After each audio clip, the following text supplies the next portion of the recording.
Hi, this is Dr. Sharma from Colonel's Dental Spa, Bangalore, India.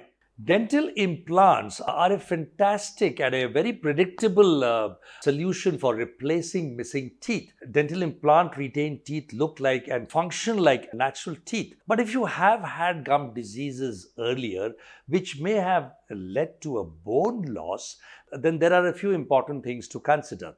Gum diseases, especially in the advanced stages like periodontitis, can cause damage to the bone and the tissues surrounding it.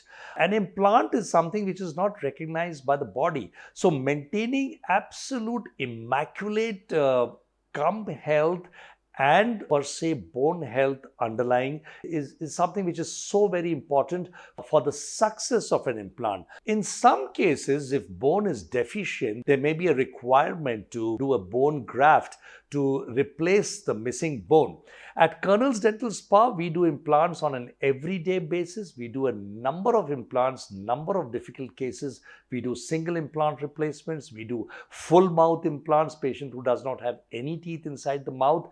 And we also do implants where bone is compromised. This is a great question. Dental implants need a strong foundation, and that foundation is in the jawbone. If the jawbone itself is less in density or in volume, then an implant becomes questionable. But then we at Colonel's Dental Spa, we know how to manage the bone. We have equipment which where we don't drill bone for putting an implant. We have the latest magnetic mallet where we place an implant without drilling bone. It is more of a compactor where it is almost painless, no incisions, no sutures, no pain, no bleeding. Dental implants replace missing teeth for life.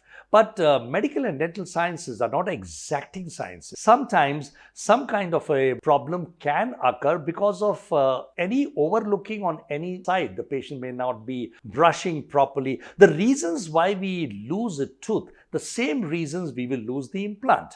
So the symptoms to look for are if you are having persistent pain or discomfort in the implant side, there is a redness or the swelling of the gums. You can feel the gum is receding and you can see the implant a little bit. Loosening of the crown or the suprastructure which is there on the implant. And if you have a difficulty of chewing or biting on that side, these symptoms you should not wait and you should contact your dentist immediately. Once in 6 months, rather, a visit to a dentist for an implant patient is always a good idea, even if you don't have a problem.